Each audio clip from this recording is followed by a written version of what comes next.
Academia de Letras. As variações semânticas da palavra encruzilhada na literatura. A roda de conversa acontece em uma sala que possui paredes brancas. Possui duas janelas de madeira do lado direito e do lado esquerdo, de tom azul escuro. Cadeiras foram dispostas na sala destinadas à plateia. No fundo da sala, encostado na parede, está um grande banner do terceiro Flip Paracatu, com seu tema e design em tons de amarelo, roxo, vermelho, branco e verde. No banner à direita, há um quadro branco com as logomarcas dos patrocinadores do evento, e acima há uma televisão que transmite ao vivo a imagem dos intérpretes de Libras que traduzem simultaneamente tudo o que é falado. De frente ao banner, há 3 poltronas brancas dispostas de frente para as cadeiras da plateia. À sua frente, há uma mesinha que carrega garrafas com água. Os palestrantes se assentam nas poltronas viradas para a plateia. Da esquerda para a direita, a primeira pessoa sentada é Alessandra Machado Pereiras Dias, uma mulher branca de cabelos castanhos, lisos e longos. Ela traja regata branca e, por cima, usa um colete marrom do mesmo tom da calça que usa. Usa óculos retangulares de aro preto e leva no pescoço o crachá dos participantes do evento. A segunda pessoa sentada é Isaías Nery Ferreira, um homem branco que possui cabelos apenas nas laterais da cabeça de tom grisalho. Ele traja camiseta de botões de mangas curtas tom salmão e calça bege. Usa óculos retangulares de aro preto e leva no pescoço o crachá dos participantes do evento. A terceira e última pessoa sentada é Ana Carolina Campos de Carvalho, uma mulher morena de cabelos escuros que lhe estão presos em um rabo atrás da cabeça. Ela traz um conjunto de blusa tomara que caia e calça de tom marrom. Leva no pescoço o crachá dos participantes do evento. Ao longo de toda a apresentação, de tempos em tempos, é possível ver em alguns ângulos da câmera, que variam ao longo do vídeo, a plateia de frente ao palco, e ela está cheia. No canto inferior direito do vídeo em questão estão os intérpretes de Libras, diferentes mulheres e homens que trajam sempre camisa preta. Estes intercalam ao longo do vídeo, e eles traduzem simultaneamente tudo o que é falado. Também no canto inferior direito do vídeo, lê-se Terceiro Flip Paracatu. São momentos nas nossas vidas que são pontos de decisão, e são decisões que normalmente geram transformação. Talvez por isso esse sentimento da encruzilhada seja um sentimento que muitas vezes traz angústia, traz ansiedade, porque a gente sabe que do outro lado dela tem uma mudança. Além disso, você quer falar? Não, pode. Além disso, a palavra encruzilhada, ela também está muito forte nas religiões de matriz africana. E para as religiões de matriz africana, a encruzilhada é um lugar sagrado, porque é a encruzilhada o território de Exu. E Exu é o guardião das passagens, é o mensageiro entre os mundos, ele é aquele que abre os caminhos e nos lembra que todo caminho é um lugar de negociação, é um lugar... E essas negociações também são um lugar de responsabilidade. No momento em que a gente assume algum caminho, a gente assume também responsabilidades. E continuando aqui o que a Carol colocou, eu escolhi, nós escolhemos um artigo que é Encruzilhada, Alessandra, a boca... Você deixa eu só te interromper um instantinho, porque eu queria lembrar que, nesse lugar, então, todo, dessa encruzilhada, a gente precisa lembrar que existe também, para a encruzilhada e para essa questão das religiões de matriz africana, uma conexão muito forte com a ancestralidade. E, quando a gente pensa nessa ancestralidade, a gente pensa também nos ecos e nas memórias das viagens de quem veio da África para cá, dos deslocamentos forçados de quem veio para cá e se encontraram nessa encruzilhada, que é a própria diáspora, o espalhamento dos africanos pelo mundo e que, por sua grande maioria, vieram parar aqui no Brasil. Essa encruzilhada. E seguindo aí, Carol, a gente escolheu um artigo muito rico. Ontem eu estava conversando com o Isaías, a gente poderia fazer uma mesa só com esse artigo, que é Encruzilhada, a boca da resistência. Só que ele usou, né, ele fez um jogo com a palavra existência, porque ele colocou entre parênteses o R, o que nos dá a entender que existir é resistir. E nesse artigo, ele fala... para esses grupos. Principalmente para esses grupos. No artigo, ele fala que a encruzilhada é o lugar dos negros. Como a Carol já disse, o Exu é o pai da encruzilhada, né? E considerado também o orixá da comunicação, né? Então, a gente pensa que essa palavra encruzilhada, ela carrega um valor semântico incrível, porque ela tem uma soberana liberdade. A encruzilhada, ela tem uma voz que está ali naquele encontro de caminhos. E é muito engraçado que encruzilhada também traz uma afirmação política de negação. Que tipo de negação? A toda forma de opressão. Então, assim, falar de encruzilhada, a gente é falar de resistência, é falar de existir e resistir, é falar de uma posição política de negação a tudo que oprime. Então, isso é muito forte. O que eu e a Carol estamos fazendo aqui hoje com vocês é tendo voz, é mostrando que a palavra ela não se esgota no sentido literal, no sentido do dicionário. E esse artigo também, Carol, ele faz uma analogia muito assim, curiosa. Ele usa muito a boca, simbólica. E ele fala que é o seguinte, que a boca é o lugar onde a gente fala, é o lugar que se come voz, né? E o lugar da voz. Então, o Paulo Petrolilho, que foi quem escreveu esse artigo, ele estava lutando mesmo. E ele luta contra uma cultura que vem da Europa. Europocentrismo, né? Onde tudo que vem de lá é muito valorizado. E o nosso? Nós temos uma cultura riquíssima. Então, falar de encruzilhada, olha que a gente já extrapolou assim, alguns sentidos aqui, né? É também entender que essa palavra não é uma palavra vazia. Assim como muitas outras da língua portuguesa. Mas essa palavra em especial, Carol, ela traz muita reflexão. Certo?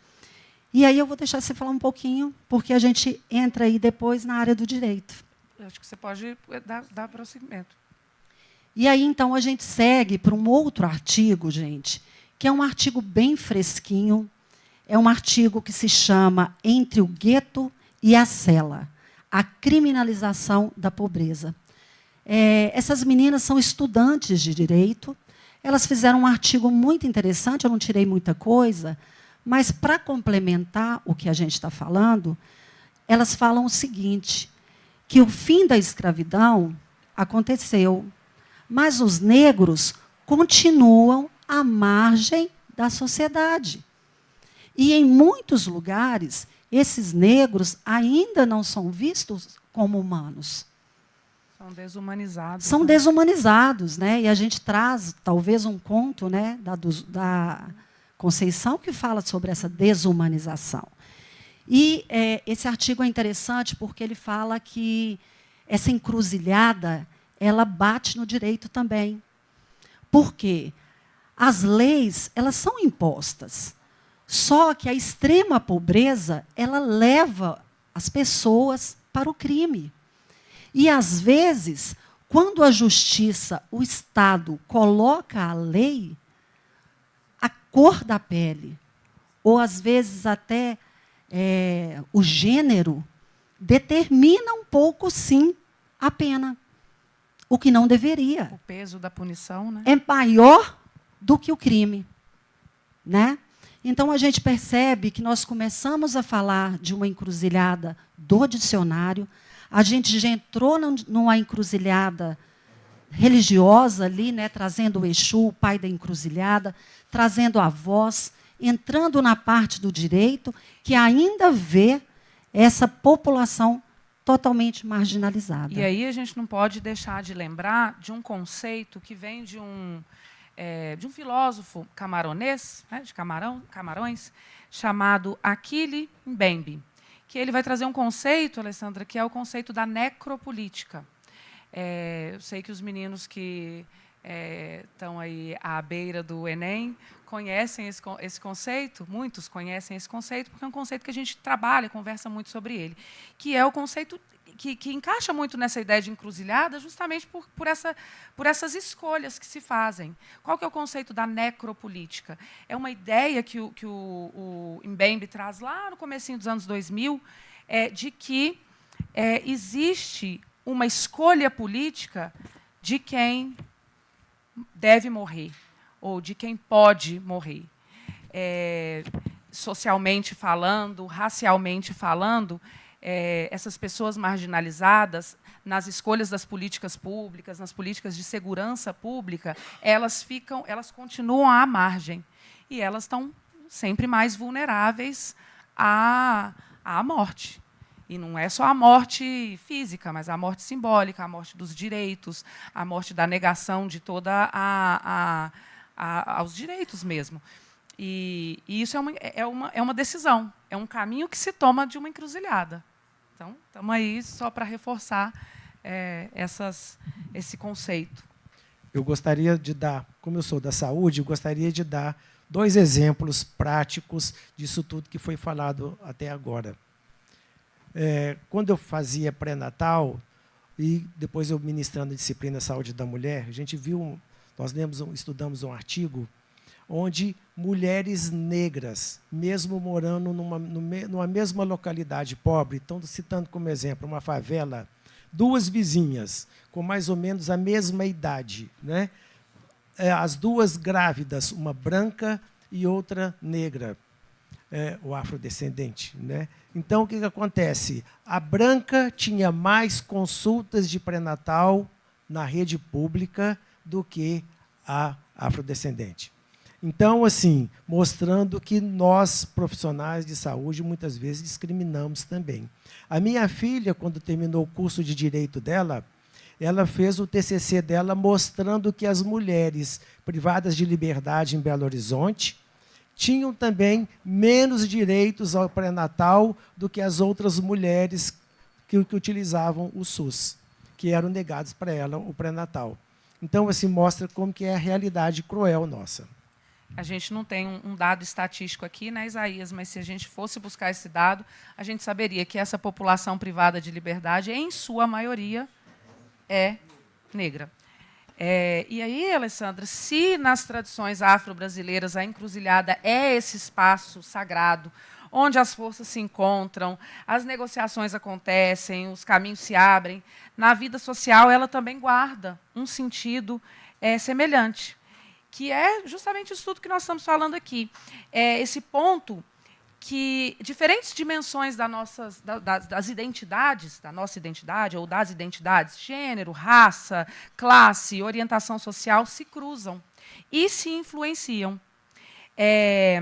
Nesse entrelaçar de trajetórias e de experiências, a gente pode pensar na ideia de interseccionalidade, que é um termo que foi proposto por uma pensadora estadunidense, que é a Kimberly Crenshaw, e que ela fala o seguinte, que é muito importante que a gente compreenda que as opressões e os privilégios, eles não atuam de forma isolada, mas eles se encontram nessa encruzilhada. E isso cria desafios, mas cria também potências. Esse conceito, então, ele ajuda a gente a pensar, né, nesses marcadores sociais, classe, gênero, raça, e essas múltiplas opressões, como eu vinha dizendo, porque, às vezes, a gente pensa assim, a mulher negra, dentro do feminismo, um feminismo que não olha para a mulher negra, não olha para a mulher, mas, normalmente, ela tá formulando a mulher branca. E os estudos afro-brasileiros, ele está considerando a mulher afro-brasileira? Então, essas interseccionalidades que também são encruzilhadas. Inclusive, tem, né, a gente estudou um artigo aí que fala sobre as mulheres negras nas universidades brasileiras, e tem um trecho onde fala que a universidade é um lugar de sofrimento racial, né? E eu lembrei muito da Andressa Marques, com o livro A Construção, onde ela conta, né, toda essa dificuldade. Então, a gente percebe, gente, que a encruzilhada é o que o Isaías estava falando. Ela faz parte da vida da gente, né? Às vezes, a gente não percebe que nós estamos numa encruzilhada, mas ela perpassa por vários setores da sociedade, né? Então, a gente segue aí também falando um pouquinho das novas rotas, né? E aí, Alessandra, só te interrompendo um instantinho. Vocês devem estar se perguntando, né? Mas e tudo isso, o que tem a ver com a temática da literatura? É porque a literatura é justamente um espaço em que essas encruzilhadas ganham, ou melhor, a literatura é o lugar onde essas encruzilhadas ganham espaço. É a voz, né, Carol? É a voz. Então, aí a gente conecta tudo, né? A gente conecta o Exu, que é o guardião das passagens, da comunicação. E onde é que essa voz, onde é que essa comunicação se faz? Na literatura. E aí a gente conecta a resistência, a reexistência. E onde esses escritores estão reexistindo? Na literatura. E aqui o que a gente quer trazer, a partir de agora, são textos em que a encruzilhada apareceu. E ela aparece de diversas formas, ela aparece nos dilemas que qualquer um de nós, seres humanos, temos, alguns com recorte racial, outros com recorte social, e acho que daqui para frente é o que nós vamos abordar, né, Alessandra? Pensando, né, que já que a gente está na encruzilhada e está na literatura, a literatura é uma ampliação de mundo, gente. E ela consegue expandir esse mundo para fora de um mundo que é excludente e totalizador. Então, por isso, nós abordamos encruzilhada na literatura. A literatura, para nós aqui, ela é a voz. Ela é o ponto de partida. É onde os personagens dos contos eles vão ter escolhas. E aí, nós escolhemos 4 contos, né, Carol? A gente não sabe se a gente vai conseguir abordar todos. Mas o primeiro é um conto do Machado de Assis, que é esse importante, né, escritor, poeta brasileiro. E o Machado de Assis traz alguma coisa que é a ironia, que é o diálogo com o leitor, e ele traz um conto que é Pai contra Mãe. Eu queria, antes de mais nada, só reforçar essa nova percepção sobre o Machado de Assis, que por tanto tempo foi embranquecido pela nossa literatura, pelos nossos estudiosos, pela academia, e que hoje é reconhecido, e a gente precisa reconhecer e reforçar e relembrar sempre, que era um escritor negro.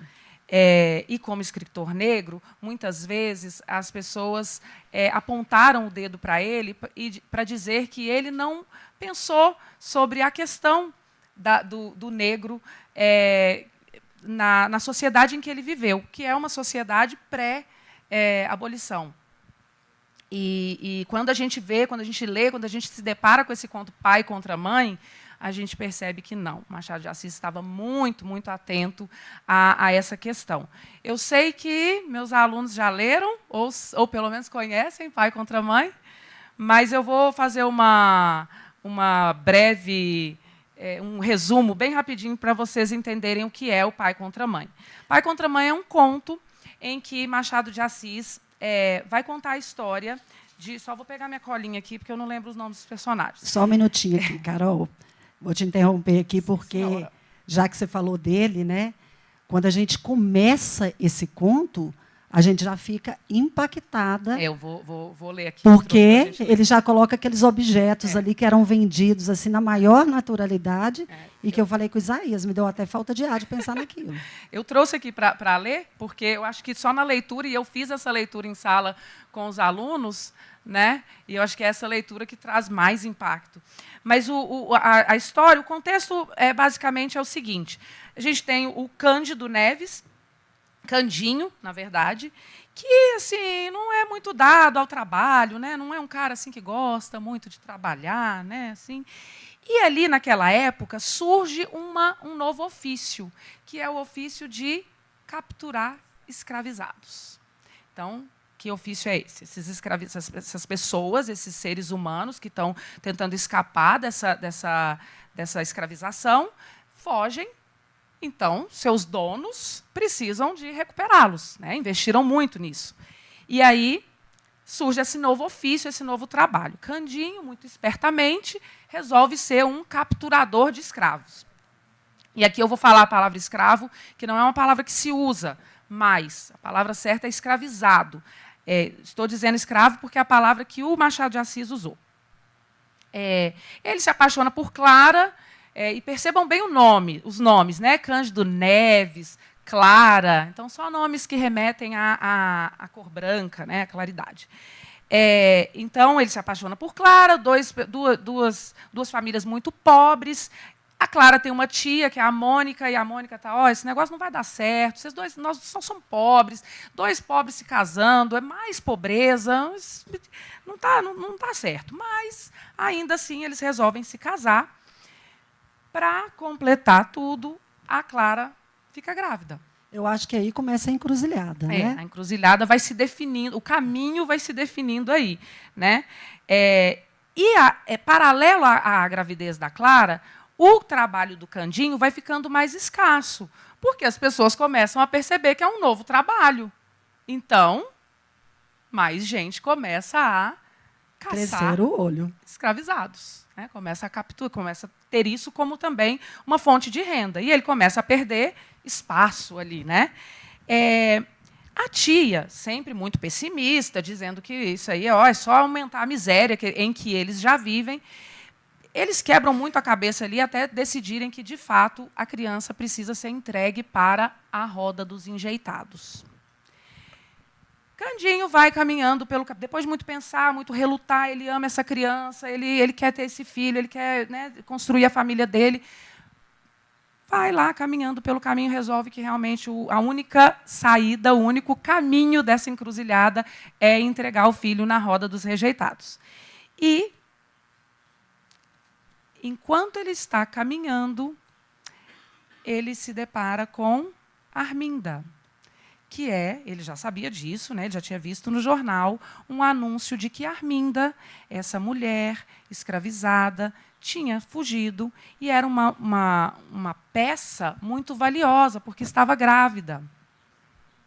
E aí, esse é o spoiler, né? Para quem não leu ainda, mas eu vou ter que contar, que Arminda e Candinho se veem nessa última encruzilhada, que é um beco, né? Eles estão num beco, ela implora para não ser levada de volta para o seu dono, mas essa é a única chance do Candinho ter o filho com ele, pelo menos por enquanto. É o único meio que ele tem de ter dinheiro para poder justificar a volta dele e não entregar o filho para a roda dos enjeitados.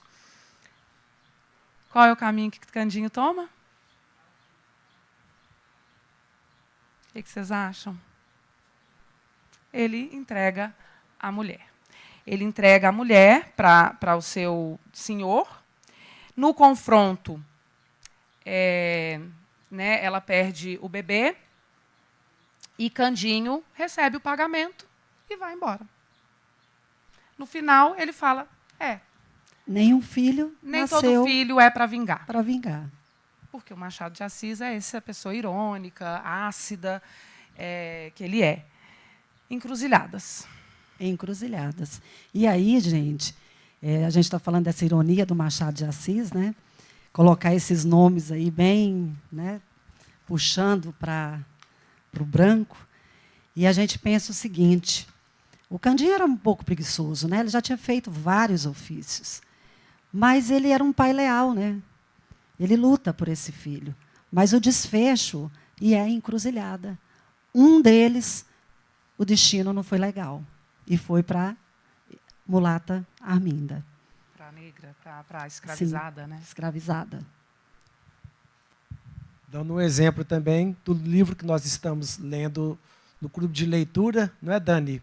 É um defeito de cor, logo no início do livro, não é? Já começa com uma encruzilhada na criança que é separada da sua família, porque a mãe é estuprada e elas saem com a avó, vão para um vilarejo e ela é aprisionada nesse vilarejo e no início ela acha até que seria bom, porque ela não sabia o que viria depois. Né? Então, quem ainda quiser fazer parte, né, Dani? Né, já fica o 17 convite. de outubro, do nosso livro que nós estamos lendo para o próximo encontro. Essa é uma boa encruzilhada, né? Uma escolha legal. Eu vou ler aqui o comecinho do conto do Machado de Assis, só para vocês entenderem aqui a força das palavras e como ele traz essa questão da escravidão de maneira muito impactante mesmo. A escravidão levou consigo ofícios e aparelhos, como terá sucedido a outras instituições sociais. Não cito alguns aparelhos, senão por se ligarem a certo ofício. Um deles, aqui o que ele quer dizer, né? Eu não vou dizer para vocês aqui sobre esses aparelhos, a não ser pelo fato de que eu preciso que vocês entendam sobre esses aparelhos. Então, eu vou te contar aqui que aparelhos são esses. Um deles era o ferro ao pescoço, outro, o ferro ao pé. Havia também a máscara de folha de Flandres. A máscara fazia perder o vício da embriaguez aos escravos, por lhes tapar a boca. Tinha só 3 buracos, 2 para ver, 1 para respirar. E era fechada atrás da cabeça por um cadeado. Com o vício de beber, perdiam a tentação de furtar, porque geralmente era dos vinténs do Senhor que eles tiravam com que matar a sede. E aí ficavam 2 pecados distintos, e a sobriedade e a honestidade certas. Era grotesca tal máscara, mas a ordem social e humana nem sempre se alcança sem o grotesco, e alguma vez o cruel. Os funileiros as tinham penduradas à venda na porta das lojas. Mas não cuidemos de máscaras. E aí ele vai contar a história em si. Vamos fazer uma viagem aí com Conceição Evaristo? Agora vamos. Então, Isaías disse que a gente pode falar da Duzu, a gente segue, então. Então vai. A gente vai abordar agora um conto, né, da Conceição Evaristo, que está aqui nesse livro Olhos d'Água. É diferente da Pai contra Mãe, que ele teve uma escolha palpável, né, gente? Ele escolheu o filho dele. A Duzu Querença, eu vou ler o início desse conto, e vocês vão pensar aí como imagina essa mulher. Duzu lambeu os dedos gordurosos de comida, aproveitando os últimos bagos de arroz que tinham ficado presos debaixo de suas unhas sujas. Um homem passou e olhou para a mendiga com uma expressão de asco. Então, a Duzu já inicia o conto, né, sendo muito desumanizada. Ela é uma mendiga. E aí, quando eu e Carol conversamos, né, qual é a encruzilhada da Duzu Querença? A encruzilhada da Duzu Querença é diferente, porque ela é uma encruzilhada emocional, ela é uma encruzilhada psicológica. A Duzu, ela é uma mendiga, ela teve vários filhos e netos, mas, antes disso tudo, ela foi doada, porque o pai dela queria muito que ela estudasse. Só que ela foi doada por uma casa que tinha vários quartos, onde homens entravam e saíam. E Duzu, criança muito curiosa, queria saber o que acontecia nesses quartos, mas ela era proibida de entrar nesses quartos. Vocês imaginam, gente, o que acontecia nesses quartos? É isso. A Duzu Querença, muito curiosa, entrou e começou a gostar do que estava vendo. Achou aquilo engraçado. E de criança, Duzu passou a prostituta. E essa pessoa que cuidava dela começou a falar, não, peraí, você já está ganhando dinheiro, eu também quero dinheiro. E Duzu meio que se encantou, né, com a querência do dinheiro, com a querência de ter as coisas. Então, ela acabou sendo uma mulher com muitos sonhos. Quando você inicia e que vê a personagem desumanizada ali, a gente pensa que ela não teve, né? Ela teve essa vida, ela teve filhos. E aí, gente, ela percebe que ela está chegando no final da vida dela. E ela pensa muito em 3 netos, e em especial a Querência, que é a neta dela, com 13 anos de idade. E aí ela começa a sentir essas câimbras muito fortes na perna. Ela percebe que ela não consegue mais andar. E eu fico pensando, numa situação dessa, a gente ia amaldiçoar o destino. Mas Duzu Querência pensou, se eu não posso ter pernas, eu quero ter asas. E Duzu resolveu que ela queria voar, porque ela já estava numa fase da vida que não era permitido mais sofrer. Então, Duzu começa a delirar.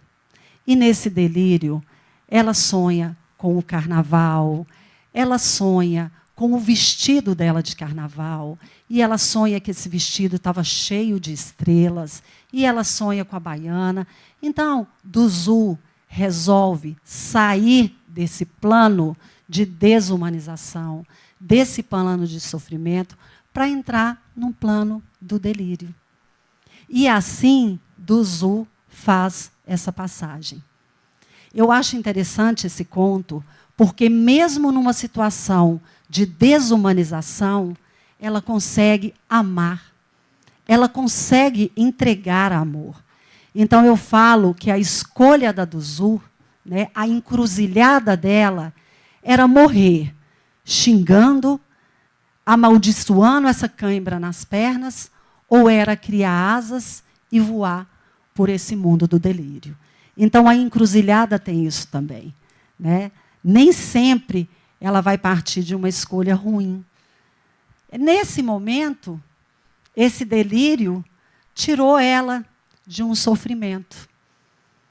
Então, é assim que a Conceição Evaristo nos apresenta a Duzu Querência. E depois a Ditinha. Agora a Ditinha.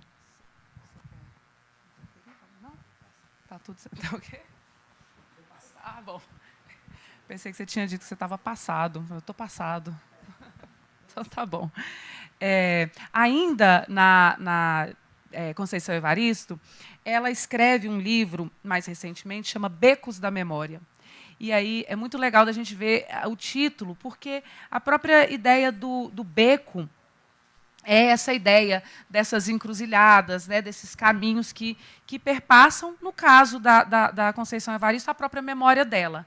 Então, é no Becos da Memória que ela vai contar um pouco de memória a infância dela, o crescer nesses becos da favela onde a Maria Nova, que é a personagem, a narradora, cresce. E das muitas histórias com as quais a Maria Nova interage, a gente fica conhecendo a história da Ditinha, que é uma moça, uma mulher, que tem filhos, que cuida do pai e que é uma empregada doméstica que vai para a casa da sua... né, da patroa todo dia, vai trabalhar, e assim sempre com vergonha dessa mulher, sempre se sentindo suja em relação a essa mulher, e assim, sempre com medo até de se dirigir a ela. Mas, em um dia, ela toma uma decisão que muda completamente a vida dela. A dona da casa chega, tira os seus anéis, tira suas joias e deixa ali para Ditinha guardar. A Ditinha vai, limpa o quarto e guarda tudo, e ela pega na mão um broche que tem uma pedra verde. E nessa hora que ela está com esse broche na mão, ela tem até uma passagem que fala assim: olhou para as mãos e pensou que nunca seguraria nada que não fosse tão pesado. Então, o peso daquela pedra verde, o peso daquela joia na mão dela e a decisão de levar essa joia embora. Ela põe a joia aqui, né, dentro do sutiã, e vai embora. Mas, embora ela vai, e com ela carrega a consciência dela. E todo o movimento que ela faz é pensando que as pessoas já sabem que ela está com esse broche aqui. Né? E esse broche vai apertando no peito dela e vai machucando e vai ferindo a carne, e ela vai caminhando com isso pelos becos, e ela anda, e ela vai andando pelos becos. E aí a Conceição Evaristo vai falando um monte de nomes de becos, e mais becos, e mais becos, até que até que a gente entende que ela está sem saída. Porque ela não sabe mais por que ela pegou esse broche. Saída, né, Carol? Que é a encruzilhada, né? Ditinha estava muito cansada, tinha o corpo moído. Entrara e saíra em vários becos da favela. Beco do Ralabunda, beco da comadre Joaquina, beco dos dois irmãos, beco das duas Marias, beco do Sem Alma, beco dos namorados, beco do tio Totó, que realmente é o tio da Conceição Evaristo mesmo, beco da dona Tarsila, beco das irmãs Cuicas, beco do Cruz Credo, becos, becos e becos. Algumas pessoas, ao encontrarem com Ditinha, perguntavam se ela estava procurando os filhos. Ela procurava uma saída. Então, ela já não sabe mais por que ela tomou essa decisão, e ela vai procurando a saída dessa encruzilhada em que ela se colocou. Ela vai embora para casa ainda com esse broche, mas em algum momento ela tem um buraco ali naquela... Eles estão fazendo uma desfavelização ali. Então, aquela favela vai ser desfavelizada. Está todo mundo sendo retirado, algumas famílias já foram, outras resistem, né, a ideia da resistência, outras só conhecem aquele lugar como seu território, não querem sair. E a família da Ditinha está ali, tentando resistir. São os últimos que saem, inclusive. E aí tem um buraco ali, que parece uma fossa. E aí, quando ela se sente... Então, ela dorme com esse broche, e quem procura ela no dia seguinte? A polícia. Porque aí, lógico, que a mulher lá já deu falta do broche, ela já não foi trabalhar no dia seguinte porque ela está morrendo de medo, ela está com vergonha, ela está se sentindo suja, e ela não vai trabalhar. A mulher da falta do broche, quem levou o broche? A falsa doméstica. Então, ela é chamada de falsa doméstica. E isso, gente, para a Ditinha, é a maior afronta que pode ter. Ela fala, não, eu não sou uma falsa doméstica, eu sou uma doméstica. Porque, né, tirou dela a única coisa que ela sente que é. Né? Mas ela, para a mulher, ela é uma falsa doméstica, porque qual era a função? O que ela tinha feito? Ela tinha se infiltrado na casa para roubar. E não era nada disso. O que a Ditinha faz quando ela está encurralada, acuada pela polícia? Ela pega o broche e joga na fossa. E ela fala, que merda eu fiz. Numa brincadeira, num trocadilho com a ideia da merda toda que está ali naquela fossa. Né? O cheiro. E aí os policiais vão escarafunchar dentro dessa fossa, atrás do broche. E Júlia está aqui horrorizada. Mas por que será, gente? Por que esse broche... Por que a polícia vai lá no fundo dessa fossa atrás desse broche? Para provar que foi ela. Ó, tudo se costurando aí, né? A necropolítica, a mulher branca com seus privilégios, a mulher negra com seus recortes interseccionais, e, Carol, encruzilhadas. E tem um paradoxo aí, né? É uma joia, gente, uma joia rara. Ela fala que a joia parecia ser macia. Macia. E vai assim, parar na fossa. E mais, né? Era uma joia que parecia ser macia, mas que perfurou e cortou a carne muito. dela. E engraçado, gente, que a Ditinha, ela é descrita como uma mulher sem medo. Ela era destemida. Ela não tinha medo. Ela já tinha enfrentado um aborto mal feito, onde ela quase perdeu a vida, né? Ela tinha enfrentado quase uma perda de um filho, e ela era racional. Só que ter roubado essa joia fez com que ela desenvolvesse um medo tão grande da desonra, um medo tão grande do julgamento, que você sofre com ela, né, Carol? A gente torce para ela, mesmo sabendo que ela cometeu o erro. E aí eu perguntei ontem para o Isaías, eu vou perguntar para vocês. Vocês acham que se a Ditinha tivesse arrependido e procurado a dona Laura e devolvido essa joia, ela teria parado na cadeia? Sim. Porque ela vai, tá, gente? Ela vai presa, mesmo não tendo encontrado o broche, mesmo a polícia não tendo como provar que ela roubou, ela vai presa. Mas se ela tivesse devolvido o broche, ela iria presa também? Sim. Aqui, ó, esse trecho, ó. Fala que a Ditinha não era uma mulher de muitos medos, nem a morte ela temia. Gente, uma mulher desse jeito, ela ficou muito fragilizada com esse ato. Foi uma encruzilhada que realmente, como se diz, a encruzilhada é possibilidade, né, e não verdade absoluta. Ela teve uma escolha difícil, né? Eu queria comentar que nós já vimos e discutimos livros da Evaristo Conceição aqui, e é muito interessante, hein? Conceição Evaristo, e é muito interessante porque a história, vários contos dela, que na realidade ficam entre aspas, porque falam que ela mesma fala que tem muito da vida dela. E ela escrevência, né? Escrevivência, que é a palavra que ela cita. E aí ela discute o aborto, discute a questão da negritude, discute a pobreza, morar em periferia, a ascensão dela, das dificuldades, as marginalizações, e isso é muito interessante. Voltando para o que você acaba de colocar, eu vi hoje na UOL um questionamento que acabou de acontecer com o PCC,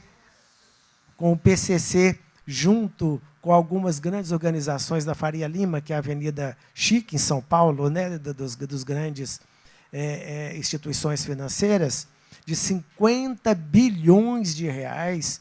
E aí o pessoal perguntou, cadê os tiros? Cadê as balas perdidas? Cadê as lojas e as instituições sendo invadidas, que se fosse em uma favela, aconteceria? Mas muitos locais não foram sequer visitados e muita gente fugiu porque já sabia de antemão que haveria uma fiscalização. Então, assim, essa diferença da representação social na prática, que a gente sabe que o preto pobre correndo é ladrão. Agora, o branco de terno parado é chique, né? É gente importante. Então, essa que é a grande a questão do racismo estrutural que a gente vive. Nosso tempo está um pouco apertado, mas a gente não poderia deixar esse conto, de falar um pouquinho desse conto. 10 minutos? Então dá. Vamos lá. Agora a gente traz, gente, uma pessoa extremamente importante para nós, para Catuense, pouco conhecido, que é o Afonso Arinos. A Ellen está aqui, é uma pesquisadora, queria que ela nos ajudasse. Nós escolhemos o conto A Garupa. Aí nós, né, conversamos. Onde o Afonso Arinos entra? Com o sertanejo, gente. Que também, né, esse olhar para o sertanejo. Então, nós escolhemos esse conto porque ele traz também pessoas muito simples. Pessoas que, até hoje, a gente ainda encontra pelo sertão, aqui nas nossas comunidades. Então, qual é a encruzilhada? Eu falo que a encruzilhada do conto A Garupa, né, do Benedito, é a encruzilhada do afeto. Porque eu vou falar bem rápido. Eram 2 amigos, a corda e a caçamba. Eles eram inseparáveis. E um dia, lá fala, o Afonso Arinos fala que eles eram a corda e a caçamba.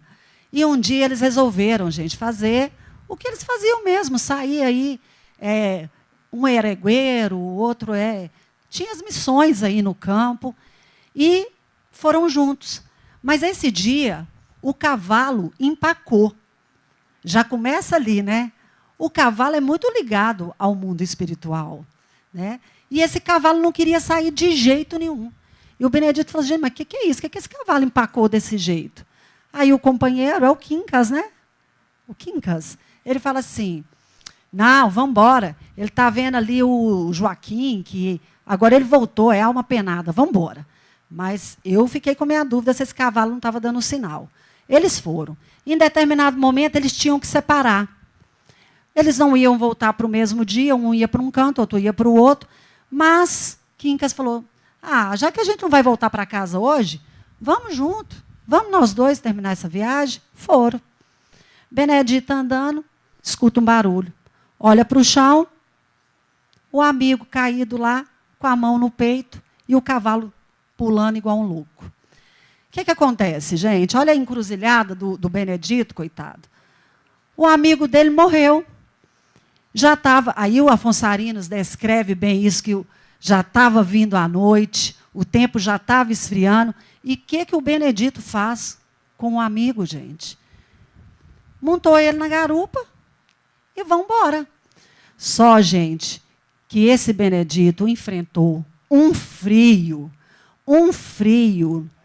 uma ventania, uma escuridão. E esse cavalo também empacava em alguns momentos. Então, ele chegou a ponto de imaginar que eram 3 cabeças em uma só. E ele chegou a se questionar se não era ele o defunto e o outro condutor do cavalo. Então, aquilo vai crescendo, aquilo vai dando uma angústia na gente. E o Afonso Arinos conta que o Benedito atravessou essa noite. Mas era um frio congelante nas costelas que ele sentia, era um arrepio. E aí, quando ele fala, eu morri mesmo, sou eu que estou aqui, estou partindo para outro mundo, o dia começa a clarear. E a gente vê aí a referência, né? A noite, algo sombrio, o dia já trazendo algo mais claro. Começa, né? Já começa, e ele começa a ter esperança. Não, peraí, eu estou vivo. Eu estou vivo e eu tenho que arrumar ajuda. Só que a hora que ele chega ali num povoado, que eles percebem, né, que ele sai gritando, eu estou como defunto aqui, todo mundo corre, inclusive o padre, o sacristão, fechou tudo. Aí ele falou, meu Deus do céu. E aí ele acaba, né, enterrando esse amigo, e ele fala que ele perde a saúde. E também fala que ele nunca mais se livrou do frio da costela. Que até naqueles dias, ele ali vivão, ele sentia algo congelante nas suas costelas. Então, é uma encruzilhada de afeto. Não era exatamente o frio na costela, era também a ausência desse grande amigo que se foi. Foi o carregar do amigo. Posso encerrar? Vai encerrar? Não, porque eu já vou fechar já. Sim, senhor? Pode? Eu só queria falar. Lembrando aqui que Afonso Arinos, o nosso Afonso Arinos, ele teve uma encruzilhada, porque ele era uma pessoa da alta sociedade, um literato, e na época ele escolheu o quê? O regionalismo, né, professora Ellen? Na época não se fazia muito isso, e ele poderia ter escolhido outro estilo literário, e ele escolheu um que não dava tanto status assim. Bom, gente, o que nós tentamos fazer aqui, ficaríamos aqui horas e horas, foi fazer alguns recortes mesmo de como a literatura é esse lugar da encruzilhada. É um espaço onde caminhos se encontram, o autor se encontra com o leitor, a história encontra com a história individual de cada um que lê, se encontra com a história coletiva de uma cultura, de um povo, a realidade se encontra com a ficção. Então, é realmente um lugar de encontro. A literatura é também uma encruzilhada, porque a gente pode pensar que a encruzilhada não é só o lugar de chegada, mas é o lugar de saída. Né? São vários caminhos que se apontam. E a literatura é também esse lugar de partida, que aponta caminhos. E aí, se nós pensarmos bem, todo ato de leitura nos coloca nessa encruzilhada. Cada página que nós decidimos, se seguimos pelo caminho que já conhecemos, se ousamos atravessar para outra margem. Então, a literatura é esse lugar de encontro e de partida. E ela nos lembra que, ao escolher um caminho, abrimos a possibilidade de muitos outros. Eu acho que era isso que a gente queria deixar aqui nessa nossa breve conversa. Professora Alessandra, para poder fechar. Fechando mesmo? Que a moça já mostrou o horário. Eu gostaria de agradecer a presença de todos, né? Em especial aos nossos alunos do Colégio Dom Eliseu que estão aqui nos prestigiando, muitas carinhas. A gente queria abrir para pergunta, gente, mas o nosso tema realmente foi extenso. Agradecer a presença e dizer que a literatura é esse lugar de voz. E, enquanto a gente tiver voz, há esperança. Obrigada por todos.